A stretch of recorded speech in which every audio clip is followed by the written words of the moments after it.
जीवन की दौड़। रमेश क्लास 8 का स्टूडेंट था। वह जब भी क्लास में होता तब बाहर खेलने के बारे में सोचता और जब खेलने का मौका मिलता तो वह कहीं घूमने के बारे में सोचता। इस तरह वह कभी भी प्रेजेंट मोमेंट को एंजॉय नहीं करता बल्कि कुछ न कुछ आगे का सोचा करता। उसके घर वाले और दोस्त भी उसकी इस आदत से परेशान थे। एक बार रमेश अकेले ही पास के जंगलों में घूमने निकल गया। थोड़ी देर चलने के बाद उसे थकान हो गई और वह वहीं नरम घासों पर लेट गया। जल्द ही उसे नींद आ गई और वह सो गया। सोने के कुछ देर बाद आवाज़ आई, रमेश रमेश। रमेश ने आंखें खोली तो सफ़ेद वस्त्रों में एक परी खड़ी थी। वह बहुत ही सुंदर थी और उसने अपने एक हाथ में जादुई छड़ी ले रखी थी और दूसरे हाथ में मैजिकल बॉल थी जिसमें से एक सुनहरा धागा लटक रहा था। रमेश परी को देखकर खुशी से झूम उठा और कुछ देर परी से बातें करने के बाद बोला, आपके हाथ में जो छड़ी है उसे तो मैं जानता हूँ, पर आपने जो ये बॉल ली है उसमें से ये सुनहरा धागा कैसा लटक रहा है? परी मुस्कुराई, रमेश यह कोई मामूली धागा नहीं है, दरअसल ये तुम्हारे जीवन की दौड़ है। अगर तुम इसे हल्का सा खींचोगे तो तुम्हारे जीवन के कुछ घंटे कुछ सेकंड में बीत जाएंगे। यदि इसे थोड़ा तेजी से खींचोगे तो पूरा दिन कुछ मिनटों में बीत जाएगा।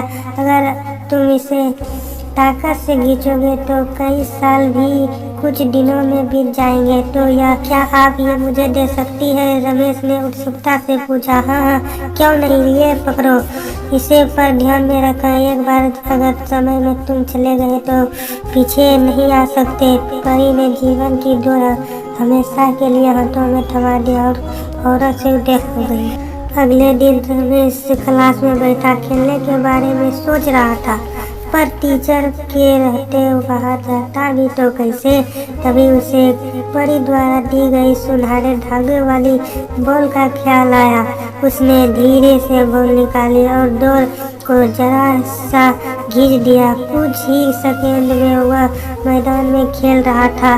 वह मजा आ रहा था। रमेश ने मन ही मन सोचा। फिर वह कुछ देर खेलता रहा, पर मौजूदा वक्त में न जीने की अपनी आदत के अनुसार वह फिर से कुछ ही देर में उब गया और सोचने लगा कि ये बच्चों की तरह जीने में कोई मज़ा नहीं है। क्यों ना मैं अपने जीवन की दौड़ को खींचकर जवानी में चला जाऊं? और झटपट उसने दौड़ को कुछ तेजी से खींच दी। रमेश अब एक शादीशुदा आदमी बन चुका था और अपने 2 प्यारे प्यारे बच्चों के साथ रह रहा था। उसकी प्यारी माँ जो उसे जान से भी ज़्यादा चाहती थी अब बूढ़ी हो चुकी थी और पिता जो उसे अपने कंधों पर बैठा कर घुमा करते थे वृद्ध और बीमार हो चले थे। इस परिवर्तन से रमेश अपने माता पिता के लिए थोड़ा दुखी जरूर था, पर अपना परिवार और बच्चों को जाने के कारण उसे बहुत अच्छा महसूस हो रहा था।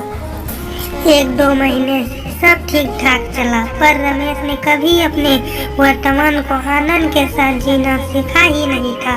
कुछ दिन बाद वह सोचने लगा, मेरे ऊपर परिवार की कितनी जिम्मेदारी आ गई है। बच्चों को संभालना इतना आसान भी नहीं, ऊपर से ऑफिस की टेंशन अलग है, माता पिता का स्वास्थ्य भी ठीक नहीं रहता।